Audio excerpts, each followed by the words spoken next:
ಎಲ್ಲರಿಗೂ ಕೃಷಿ ಭೂಮಿ ಯೂಟ್ಯೂಬ್ ಚಾನಲ್ಗೆ ಸ್ವಾಗತ. ಇವತ್ತು ನಾವು ದ್ರಾಕ್ಷಿಯಲ್ಲಿ ಕ್ಯಾನೋಪಿ ಮ್ಯಾನೇಜ್ಮೆಂಟ್ ಬಗ್ಗೆ ನಾವು ನೋಡೋಣ. ಕ್ಯಾನೋಪಿ ಮ್ಯಾನೇಜ್ಮೆಂಟ್ ಅಂದರೆ ಏನು ಮತ್ತು ಕ್ಯಾನೋಪಿ ಮ್ಯಾನೇಜ್ಮೆಂಟ್ ಮಾಡೋದ್ರಿಂದ ನಮ್ಮ ದ್ರಾಕ್ಷಿಯಲ್ಲಿ ಆಗುವಂಥ ಲಾಭಗಳೇನು ಮತ್ತು ಅದನ್ನು ಯಾವ ಹಂತದಾಗ ಮಾಡ್ಬೇಕಂತ ನಾವು ಇವತ್ತು ಈ ವಿಡಿಯೋದಾಗ ಸಂಪೂರ್ಣವಾಗಿ ತಿಳ್ಕೊಳ್ಳೋಣ. ಕ್ಯಾನೋಪಿ ಮ್ಯಾನೇಜ್ಮೆಂಟ್ ಅಂದರೆ ನಾವು ಏನು ಕೆಲಸ ಅಥವಾ ವಾಂಜ್ ಏನು ತೆಗಿತೀವಲ್ಲ ಅದು ಒಂದು ರೀತಿ ಕ್ಯಾನೋಪಿ ಮ್ಯಾನೇಜ್ಮೆಂಟೇ. ಆದರೆ ನಾವು ಆ ಮ್ಯಾನೇಜ್ಮೆಂಟ್ ಮಾಡೋದ್ರಿಂದ ನಮ್ಮ ದ್ರಾಕ್ಷಿ ತೋಟದಾಗ ಅಷ್ಟು ಪ್ರಮಾಣದಾಗ ಇಲ್ಲೂ ತೆಗಿಲತ್ತಿಲ್ಲ ಮತ್ತು ತೆಗೆದ್ರೂ ಅಷ್ಟು ಕ್ವಾಲಿಟಿಯಾಗಿ ತೆಗಿಲತ್ತಿಲ್ಲ. ಅಂದ್ರೆ ಬೆಟರ್ ಅಂದ್ರೆ ಕ್ವಾಲಿಟಿಯಾಗಿ ಯಾವುದೂ ನಮ್ಮದು ಸಿಗ್ತಾಯಿಲ್ಲ. ಅಂದರೆ ಒಂದೇ ಸೈಜಿಂಗ್ ಸಿಗ್ತಾಯಿಲ್ಲ, ಶುಗರ್ ಸರಿಯಾಗಿ ತುಂಬೋದಿಲ್ಲ, ಈ ರೀತಿ ಎಲ್ಲ ಪ್ರಾಬ್ಲಮ್ ಆಗ್ಲಾಗ್ತೈತಿ. ಅದಕ್ಕೆ ನಾವು ಇವತ್ತು ಕ್ಯಾನೋಪಿ ಮ್ಯಾನೇಜ್ಮೆಂಟ್ ಬಗ್ಗೆ ನಾವು ನೋಡೋಣ. ಹಂಗಂದ್ರೆ ಕ್ಯಾನೋಪಿ ಮ್ಯಾನೇಜ್ಮೆಂಟ್ ಅಂದ್ರೆ ಏನು? ಇಷ್ಟು ವಾಂಜ್ ತೆಗೆದ್ರೆ ಇಷ್ಟೇ ಕ್ಯಾನೋಪಿ ಮ್ಯಾನೇಜ್ಮೆಂಟ್ ಆಗಂಗಿಲ್ಲ. ಅಂದರೆ ಏನು ಕ್ಯಾನೋಪಿ ಮ್ಯಾನೇಜ್ಮೆಂಟ್ ಅಂದ್ರೆ ನಾವು ನಮ್ಮ ದ್ರಾಕ್ಷಿ ತೋಟದಾಗ ಬೆಳೆದಿರುವಂಥ ಕಡ್ಡಿ ಮತ್ತು ಎಲೆ ಗೊನೆ ಇವೆಲ್ಲನೂ ನಾವು ಅದನ್ನು ನಿಯಂತ್ರಿಸೋದಕ್ಕೆ ಕ್ಯಾನೋಪಿ ಮ್ಯಾನೇಜ್ಮೆಂಟ್ ಅಂತ ಕರಿತೀವಿ. ಅಂದರೆ ಸಿಕ್ಕಂಗೆ ಅದು ಯಾವಾಗೂ ಅದು ಕ್ಯಾನೋಪಿ ಮ್ಯಾನೇಜ್ಮೆಂಟ ಸಿಕ್ಕಂಗೆ ಗರ್ದಿ ಆಗಬಾರ್ದು. ಭಾಳ ಗರ್ದಿ ಆದರೆ ನಮಗೆ ಏನಾಗ್ತದೆ, ಭಾಳ ರೋಗ ಮತ್ತು ಇಷ್ಟೆಲ್ಲ ಬೆಳಕು ಸರಿಯಾಗಿ ಬರೋಂಗಿಲ್ಲ. ಅದರಿಂದ ನಮಗೆ ಭಾಳ ಪ್ರಾಬ್ಲಮ್ ಆಗುತ್ತೆ. ಅದಕ್ಕೆ ಕ್ಯಾನೋಪಿ ಮ್ಯಾನೇಜ್ಮೆಂಟ ನಾವು ಮಾಡಲೇಬೇಕಾಗೈತಿ ಮತ್ತು ಒಳ್ಳೆಯ ಇಳುವರಿನೂ ನಾವು ಪಡಿತೀವಿ ಕ್ಯಾನೋಪಿ ಮ್ಯಾನೇಜ್ಮೆಂಟ್ ಮಾಡೋದ್ರಿಂದ. ಅದಕ್ಕೆ ಇವತ್ತು ನಾವು ಕ್ಯಾನೋಪಿ ಮ್ಯಾನೇಜ್ಮೆಂಟ್ ಬಗ್ಗೆ ನೋಡೋಣ. ಕ್ಯಾನೋಪಿ ಮ್ಯಾನೇಜ್ಮೆಂಟ್ನಿಂದ ಏನೆಲ್ಲ ಲಾಭ ಆತಾವಂತ ನಾವು ನೋಡೋಣ. ಬೆನಿಫಿಟ್ಸ್ ಅಂದ್ರೆ ಇಲ್ಲಿ ಏನಾಗುತ್ತೆ, ಕ್ಯಾನೋಪಿ ಮ್ಯಾನೇಜ್ಮೆಂಟ್ ಮಾಡೋದ್ರಿಂದ ಹೆಚ್ಚು ಸೂರ್ಯನ ಕಿರಣ ನಮ್ಮ ಬೆಳೆಯಲ್ಲಿ ಬೆಳೆಯೋದ್ರಿಂದ ಇಲ್ಲಿ ಫೋಟೋಸಿಂಥಸಿಸ್ ಜಾಸ್ತಿ ಆಗುತ್ತೆ. ಒಳ್ಳೆಯ ರೀತಿ ಫೋಟೋಸಿಂಥಸಿಸ್ ಆಗುತ್ತೆ. ಅಂದರೆ ದ್ಯುತಿ ಸಂಶ್ಲೇಷಣೆ ಕ್ರಿಯೆ ಜಾಸ್ತಿ ಆಗುತ್ತೆ. ಅಂದರೆ ಬೆಳೆಗೆ ಬೇಕಾಗಿರುವಂತಹ ಶುಗರ್ ಅಂದ್ರೆ ಏನು ಮೇನ್ ಎನರ್ಜಿ ಬೇಕಲ್ಲ, ಆ ಎನರ್ಜಿ ಬೆಳೆಗೆ ಸಿಗುತ್ತದೆ. ಅಂದರೆ ಏನಾಗುತ್ತೆ, ಹೆಚ್ಚು ಸೂರ್ಯನ ಕಿರಣಗಳು ಇರೋದ್ರಿಂದ ಏನಾಗುತ್ತೆ, ಶುಗರ ಇವು ಪ್ರೊಡ್ಯೂಸ್ ಮಾಡ್ತಾವೆ. ಈ ಶುಗರ್ ಅಂದ್ರೆ ಏನು, ಇವಕ್ಕೆ ಎನರ್ಜಿ ಇದ್ದಂಗೆ ಬೆಳೆಗಳಿಗೆ. ಈಗ ನೋಡ್ರಿ, ನೀವು ಜಾಸ್ತಿ ಬಿಸಿಲು ಸರಿಯಾಗಿ ಭಾಳ ಒಂದು 15 ದಿನದ ಗಂಟಲೆ ಸೂರ್ಯನ ಕಿರಣ ಬೀಳ್ಲಿಕ್ಕಂದ್ರೆ ಬೆಳೆ ಒಂಥರ ಬಾಡ್ದಂಗೆ ಆಗುತ್ತೆ. ಅಂದ್ರೆ ಅದಕ್ಕೆ ಅಷ್ಟು ಎನರ್ಜಿಯಾಗಿರೋಂಗಿಲ್ಲ, ಆ್ಯಕ್ಟಿವ್ ಇರೋಂಗಿಲ್ಲ, ಅದು ಒಂಥರ ಡಲ್ ಇರ್ತದೆ. ಅಂದರೆ ಶುಗರ್ ನಮ್ಗೆ ಹೆಂಗೆ ಶುಗರ್ ಬೇಕಲ್ಲ, ನಾವು ಶುಗರ್ ಹೆಚ್ಚು ಸೇವನೆ ಮಾಡೋದ್ರಿಂದ ನಾವು ಯಾವಾಗೂ ಏನಾಗುತ್ತೆ, ನಮಗೆ ಸ್ವಲ್ಪ ಎನರ್ಜಿ ಇದ್ದಂಗೆ ಆಗುತ್ತೆ. ಅದೇ ರೀತಿ ಇವಕ್ಕೂ ಶುಗರ್ ಬೇಕು. ಇವು ಸೂರ್ಯನ ಕಿರಣಗಳಿಂದ ಜಾಸ್ತಿ ಪ್ರೊಡ್ಯೂಸ್ ಮಾಡ್ತಾವೆ. ಅಂದ್ರೆ ಗ್ಲುಕೋಸ ಮತ್ತು ಸುಕ್ರೋಸ ಈ ರೀತಿ ಇವಕ್ಕೆ ಬೇಕಾಗಿರುವಂಥ ಗಿಡಗಳಿಗೆ ಬೇಕಾಗಿರುವಂಥ ಶುಗರನ್ನು ಇವು ಸೂರ್ಯನ ಕಿರಣಗಳಿಂದ ಇವು ಪಡಿತಾವೆ. ಆದ್ದರಿಂದ ಇದಕ್ಕೆ ಕ್ಯಾನೋಪಿ ಮ್ಯಾನೇಜ್ಮೆಂಟ್ ನಾವು ಮಾಡಬೇಕಾಗತ್ತೆ. ಪ್ರತಿಯೊಂದು ಎಲೆಯೂ ಸೂರ್ಯನ ಕಿರಣಗೆ ಎಕ್ಸ್ಪೋಸ್ ಆಗಬೇಕು. ಅಂದ್ರೆ ಇವು ಹೆಚ್ಚು ಶುಗರನ್ನು ಪ್ರೊಡ್ಯೂಸ್ ಮಾಡ್ತಾವೆ, ಹೆಚ್ಚು ಆ್ಯಕ್ಟಿವಿಟಿ ಜಾಸ್ತಿ ಆಗ್ತೈತಿ ಇದ್ರದ್ದು. ನೆಕ್ಸ್ಟ್, ಗಾಳಿ ಸಂಚಾರ ಸರಿಯಾಗಿ ಆಗಬೇಕು. ಗಾಳಿ ಸಂಚಾರ ಅಂದ್ರೆ ಏನು, ಏರೇಷನ್ ಇರಬೇಕು ಯಾವಾಗೂ ನಮ್ಮ ಪ್ಲಾಟ್. ಏರೇಷನ್ ಇರೋದ್ರಿಂದ ಏನಾಗುತ್ತೆ, ನಮ್ಮ ಬೇರುಗಳಿಗೆ ಬೇಕಾಗಿರುವಂಥ ಗಾಳಿನೂ ಸಿಗ್ತೈತಿ ಇದಕ್ಕೆ. ಅಂತ ಹೆಚ್ಚು ಏರೇಷನ್ ಇತ್ತಂದ್ರೆ ಭೂಮಿ ಆರಿಕೆನೂ ಜಾಸ್ತಿ ಬರುತ್ತೆ.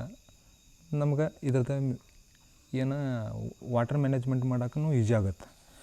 ಮತ್ತು ಗಾಳಿ ಸಂಚಾರದಿಂದ ಇವು ದ್ಯುತಿ ಸಂಶ್ಲೇಷಣೆ ಕ್ರಿಯೆನೂ ಚೆನ್ನಾಗುತ್ತೆ. ಏನು ವಾತಾವರಣದಲ್ಲಿರುವಂಥ CO2 ಕಾರ್ಬನ್ ಡೈಆಕ್ಸೈಡ್ ಏನು ಬೇಕಲ್ಲ, ಇವಕ್ಕೆ ಸಿಗ್ತದೆ ಗಿಡಗಳಿಗೆ. ಏನು ಫೋಟೋಸಿಂಥಸಿಸ್ ಆಗಬೇಕಾದ್ರೆ ಏನು ಬೇಕು, ಒಂದು CO2 ಬೇಕು. ಈ CO2 ಗಾಳಿ ಇರೋದ್ರಿಂದ ಸಿಗ್ತದೆ. ಅಂದರೆ ಗಾಳಿಯಲ್ಲಿರುವಂಥ CO2 ಈ ಎಲೆಗಳೇನು ಇರ್ತಾವಲ್ಲ, ಈ ಎಲೆಗಳಲ್ಲಿ ಸ್ಟೊಮ್ಯಾಟ್ ಅಂತಂದು ಅಂದ್ರೆ ರಂಧ್ರಗಳಿರ್ತಾವೆ. ಆ ರಂಧ್ರಗಳ ಮುಖಾಂತರ ಇದು CO2ನ ಹಿಡ್ಕೊಂಡು ಇವು ಎನರ್ಜಿನ ಪ್ರೊಡ್ಯೂಸ್ ಮಾಡ್ತಾವೆ. ಫೋಟೋಸಿಂಥಸಿಸ್ಗೆ ಏನು ಬೇಕು, CO2 ಬೇಕು ಮತ್ತು ನೀರು ಬೇಕು, H2O, ಮತ್ತು ಒಂದು ಸೂರ್ಯನ ಬೆಳಕು ಬೇಕು, ಲೈಟ್. ಇದು ಇದ್ರೆ ಇವು ಜಾಸ್ತಿ ಶುಗರನ್ನು ಪ್ರೊಡ್ಯೂಸ್ ಮಾಡ್ತಾವೆ. ಮತ್ತು ನಾವು ಇಷ್ಟು ಆ್ಯಕ್ಟಿವ್ ಇರೋದ್ರಿಂದ ಇದು ಏನು ಇಷ್ಟೆಲ್ಲ ಯೂಸ್ ಮಾಡೋದ್ರಿಂದ ಇದು ಬೆಳೆ ಆ್ಯಕ್ಟಿವ್ ಇರ್ತೈತಿ ಯಾವತ್ತು. ಮತ್ತು ಇದು ಹಣ್ಣಿನ ಗುಣಮಟ್ಟನೂ ಹೆಚ್ಚು ಮಾಡ್ತದೆ. ಇಷ್ಟೆಲ್ಲ ಎನರ್ಜಿನ ಇಟ್ಕೊಂಡು ಇದು ಸುಮ್ಮ ಕುಂದ್ರಂಗಿಲ್ಲ. ಇದೆಲ್ಲ ಹಣ್ಣುಗಳಿಗೆ ಸರಿಯಾಗಿ ಎಲ್ಲನೂ ಕೊಟ್ಟು ಪ್ರೋಟೀನ್ಸ್ ಮತ್ತು ಕಾರ್ಬೋಹೈಡ್ರೇಟ್ಸ್ ಎಲ್ಲ ಒದಗಿಸಿ ಇವು ಹಣ್ಣನ್ನು ಗುಣಮಟ್ಟಾಗಿ ಬೆಳೆಸ್ತಾವೆ. ಮತ್ತು ನಮಗೆ ಕ್ಯಾನೋಪಿ ಮ್ಯಾನೇಜ್ಮೆಂಟ್ ಮಾಡೋದ್ರಿಂದ ಏನಾಗುತ್ತೆ, ಪೂರ್ತಿ ಎಲ್ಲ ಎಕ್ಸ್ಪೋಸಿಗಿರೋದ್ರಿಂದ ನಾವು ಮಾಡೋ ಸ್ಪ್ರೇ ಸಿಂಪರಣೆ ಎಲ್ಲ ಎಲೆಗಳಿಗೂ ಬಡಿತೈತಿ ಮತ್ತು ಎಲ್ಲ ಗೊನೆಗಳಿಗೂ ಬಡಿತೈತಿ. ಅಂದರೆ ಪ್ರತಿ ಗೊನೆಗೂ ಬಡಿಯೋದ್ರಿಂದ ಯಾವುದೇ ರೀತಿ ರೋಗಗಳು ಬರೋದಿಲ್ಲ. ಇಲ್ಲಿ ಫಂಗಸ್ಸು ಜಾಸ್ತಿ ಕ್ರಿಯೇಟ್ ಆಗೋಲ್ಲ. ಈ ರೀತಿ ಎಲ್ಲ ನಮ್ಗೆ ಹತೋಟಿಯಲ್ಲಿ ಇರ್ತೈತಿ. ಮತ್ತು ಇದಲ್ದ ಪ್ರತಿಯೊಂದು ಗೊನೆಯಾಗ ಸಿಗುತ್ತೇನೋ ಇದು ಹೋಗೋದ್ರಿಂದ ಸಿಂಪರಣೆ ಅಂಗಲಿದ್ದಾಗ ಯಾವುದೇ ರೀತಿಯೂ ಅಲ್ಲಿ ರೋಗ ಫಂಗಸ್ ಗ್ರೋ ಆಗುವುದಿಲ್ಲ ಮತ್ತು ಕೀಟಗಳನ್ನೂ ಅಷ್ಟು ಗ್ರೋತ್ ಆಗೋಲ್ಲ. ನಾವು ಸ್ಪ್ರೇ ಮಾಡೋ ಔಷಧ ಪ್ರತಿಯೊಂದು ಎಲೆಗಳಿಗೆ ಮತ್ತು ಗೊನೆಗೂ ಒಳಗೂ ಹೋಗಿ ಬಡಿದ್ರಿಂದ ಯಾವುದೇ ರೀತಿ ಇಲ್ಲಿ ರೋಗ ಹೆಚ್ಚು ಕಾಡೋದಿಲ್ಲ. ಅದಕ್ಕೆ ಕ್ಯಾನೋಪಿ ಮ್ಯಾನೇಜ್ಮೆಂಟ್ ಮಾಡಲೇಬೇಕಾಗತ್ತೆ. ಮತ್ತು ಕಾಯಿ ಕತ್ತರಿಸಾಗಿ ಈಗ ನಮ್ಗೆ ತ್ರಾಸ ಅನ್ನಿಸ್ತೈತೆ, ಆದ್ರೆ ಕಾಯಿ ಕತ್ತರಿಸಾಗಿ ಕ್ಯಾನೋಪಿ ಮ್ಯಾನೇಜ್ಮೆಂಟ್ ಮಾಡೋದ್ರಿಂದ ಗೊನೆ ಎಲ್ಲ ಕೆಳಗೆ ಇರ್ತಾವೆ. ಅಷ್ಟು ಅದಕ್ಕೆ ಮ್ಯಾನ್ ಪವರ್ ಅಂದರೆ ಅಷ್ಟು ಆಳುಗಳು ಹತ್ತಂಗಿಲ್ಲ. ಮತ್ತು ಯಾವಾಗೂ ರೋಗನೂ ನಿಯಂತ್ರಣ ಮಾಡ್ತೈತಿ. ಮತ್ತು ಇಷ್ಟು ಎಲ್ಲ ಬೆನಿಫಿಟ್ಸ್ ಅದು. ಇಷ್ಟೆಲ್ಲ ಮಾಡೋದ್ರಿಂದ ಕ್ಯಾನೋಪಿ ಮ್ಯಾನೇಜ್ಮೆಂಟ್ ಮಾಡೋದ್ರಿಂದ ಇಷ್ಟೆಲ್ಲ ನಮಗೆಲ್ಲ ಲಾಭ ಅದಾವೆ. ಹಂಗಂದ್ರೆ ನಾವು ಇದನ್ನು ಯಾವಾಗ ಮಾಡ್ಬೇಕು ಕ್ಯಾನೋಪಿ ಮ್ಯಾನೇಜ್ಮೆಂಟ್ ಅದನ್ನು ನಾವು ಇವತ್ತು ನೋಡೋಣ. ಕ್ಯಾನೋಪಿ ಮ್ಯಾನೇಜ್ಮೆಂಟ ಹೆಂಗೆ ನಾವು ನಿರ್ವಹಣೆ ಮಾಡ್ಬೇಕಂದ್ರೆ, ಆಲ್ರೆಡಿ ಕ್ಯಾನೋಪಿ ಮ್ಯಾನೇಜ್ಮೆಂಟ್ ಮಾಡ್ಬೇಕಂದ್ರೆ ನಾವು ಬ್ಯಾಸ್ಯಾಗೆ ಮಾಡಿದ್ರೆ ಭಾಳ ಉತ್ತಮ. ಬ್ಯಾಸ್ಯಾಗ ನಮ್ಗೆ ಎಷ್ಟು ಕಡ್ಡಿ ಬೇಕಲ್ಲ ಒಂದು ಗಿಡಕ್ಕೆ ಅಷ್ಟು ಕಡ್ಡಿ ಕಾಯೋದ್ರಿಂದ ನಮಗೆ ಒಳ್ಳೆ ಕ್ಯಾನೋಪಿ ಮ್ಯಾನೇಜ್ಮೆಂಟ್ ಈಗ ಸಿಗ್ತೈತಿ. ಅಂದ್ರೆ ಅಕ್ಟೋಬರ್ ಪ್ರೂನಿಂಗ್ ಒಳಗೆ ಸಿಗ್ತೈತಿ. ಮತ್ತು ಈಗ ಆಲ್ರೆಡಿ ನಾವು ಮುಗಿಸಿದ್ದೀವಿ ಅದನ್ನು. ಏಪ್ರಿಲ್ ಪ್ರೂನಿಂಗ ಎಷ್ಟು ಕಡ್ಡಿ ಕಾಯ್ದೀವು, ಯಾರ್ಯಾರು ಎಷ್ಟೆಷ್ಟು ಕಡ್ಡಿ ಕಾಯ್ದಾರ ಅವ್ರಿಗೆ ಗೊತ್ತಾ. ಮತ್ತು ಈಗೇನು ಮಾಡೋದು, ಈಗಿಂದ ನೋಡು ನಾವು ಈಗ ಹೆಂಗೆ ಕ್ಯಾನೋಪಿ ಮ್ಯಾನೇಜ್ಮೆಂಟ್ ಮಾಡ್ಬೇಕಂತ. ಮೊದಲ ನಮ್ದು ಹೈಡ್ರೋಜನ್ ಸೈನೈಡ್ ಅಂದರೆ ಏನಂತ ಡಾರ್ಮಿಕ್ಷನ್ ಹಚ್ತೀವಲ್ಲ, ಪೇಸ್ಟ್ ಆದ ನಂತರ ಸಾಧ್ಯ ಆದ್ರೆ ಕಡ್ಡಿ ಕಟ್ಕೋರಿ, ಅಥವಾ ಕಡ್ಡಿ ಕಟ್ಕೊಂಡ ಅದನ್ನು ನಾವು ಮ್ಯಾನೇಜ್ಮೆಂಟ್ ಮಾಡ್ಕೋಬೋದು. ಅಂದರೆ ಸರಿಯಾಗಿ ಕಡ್ಡಿ ಕಟ್ಕೊಂಡ್ವಿ ಅಂದ್ರೆ ಒಂದೇ ರೀತಿ ಅಂದ್ರೆ ಬೆಳೆ ಬೀಳ್ತದೆ, ಎಕ್ಸ್ಪೋಸ್ ಆಗ್ತದೆ ಎಲ್ಲ. ಮುಂದೆ ಎಲ್ಲ ಏನು ವಾಂಜ್ ತೆಗೆದ ಮೇಲೆ ಎಲ್ಲನೂ ಬೆಳಕಿಗೆ ಎಕ್ಸ್ಪೋಸ್ ಆಗುತ್ತೆ. ಮತ್ತು ನೆಕ್ಸ್ಟ್ ಕಿಲ್ಸ್ ತೆಗಿಯೋದು ಅಂದ್ರೆ ವಾಂಜ್ ತೆಗೆಯೋದ್ರಿಂದ ನಮ್ಗೆ ಯಾವ್ದು ಬ್ಯಾಡಾಗಿರ್ತಾವಲ್ಲ, ಅಂದ್ರೆ ಸಾದಾ ಹೂವು, ಬಿಳಿ ಹೂವು, ಈ ರೀತಿ ಯಾವ ರೀತಿ ಹೂವು ಮತ್ತು ಒಣ ಹೂವು ಇಲ್ಲದಂಥ ಬೆಳೆ ಏನು ಬೆಳೆದಿರ್ತೈತಲ್ಲ ಅವೆಲ್ಲ ನಾವು ತೆಗೆದ್ರಿಂದ ಏನಾಗುತ್ತೆ, ಅಲ್ಲಿ ಸ್ವಲ್ಪ ಮಟ್ಟಿಗೆ ನಾವು ಸೂರ್ಯನ ಕಿರಣಗಳು ಮತ್ತು ಗಾಳಿ ಆಡುವುದನ್ನು ಇಲ್ಲಿ ಪಡಿಬೋದು. ಮತ್ತು ಶೂಟ್ ಪೊಸಿಷನಿಂಗ್ ಅಂದ್ರೆ ಪ್ರತಿಯೊಂದು ಏನು ಶೂಟ್ ಇರ್ತಾವಲ್ಲ ಅಂದ್ರೆ ಹೂವು, ಅವು ಒಂದು ಸಿಸ್ಟಮೆಟಿಕ್ಕಾಗಿ ನಾವು ಅದನ್ನು ಕಟ್ಕೋಬೇಕು. ಅಂದ್ರೆ ಒಂದೇ ರೀತಿ ಬೆಳಂಗೆ ಅಷ್ಟು ಮಾಡೋದ್ರಿಂದ ನಮ್ಗೆ ಏನಾಗುತ್ತದೆ, ಇಲ್ಲಿ ಒಳ್ಳೆ ಏನು ಶೂಟ್ ಪೊಸಿಷನ್ ಮಾಡೋದ್ರಿಂದ ಏನಾಗುತ್ತೆ, ಒಳ್ಳೆ ರೀತಿ ನಾವು ಇಲ್ಲಿ ಗಾಳಿ ಬೆಳಕು ಮತ್ತು ಸ್ಪ್ರೇ ಮಾಡೋಕೆ ಪೂರ್ತಿ ಕವರೇಜ್ ಆಗಂಗೆ ಇದೆಲ್ಲ ಇಲ್ಲಿ ಸಿಗ್ತದೆ.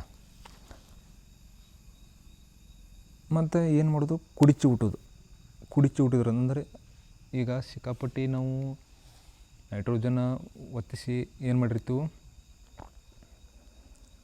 ಕುಡಿ ತಂದಿರ್ತೀವಿ ಕ್ಯಾನೋಪಿ ಮ್ಯಾನೇಜ್ಮೆಂಟ್ ಮಾಡ್ಬೇಕಂತಂದು.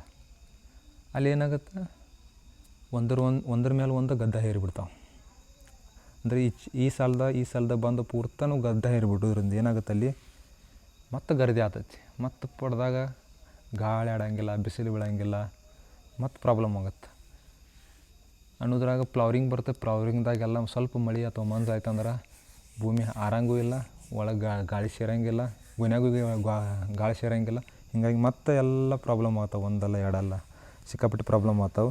ಅದಕ್ಕೆ ನಮಗೆ ಎಷ್ಟು ಒಂದು ನಿಮ್ಮ ಸೈಜಿಂಗ್ ಮೇಲೆ, ನಿಮ್ಮ ಪ್ಲಾಟ್ ಯಾವ ಸೈಜಿಂಗ್ ಮೇಲೆ ನೀವು ಪ್ಲಾಂಟೇಶನ್ ಮಾಡಿರ್ತೀರಲ್ಲ ಆ ಸೈಜಿಂಗ್ ಮೇಲೆ ಎಷ್ಟು ಹೂವು ಬೇಕು ಅಷ್ಟು ಎಲೆ ಬೇಕು ಇಟ್ಕೊಂಡು ಉಳ್ಕಿದ್ದೆಲ್ಲ ಕುಡಿ ಚೂಟು ಬಿಡ್ರಿ.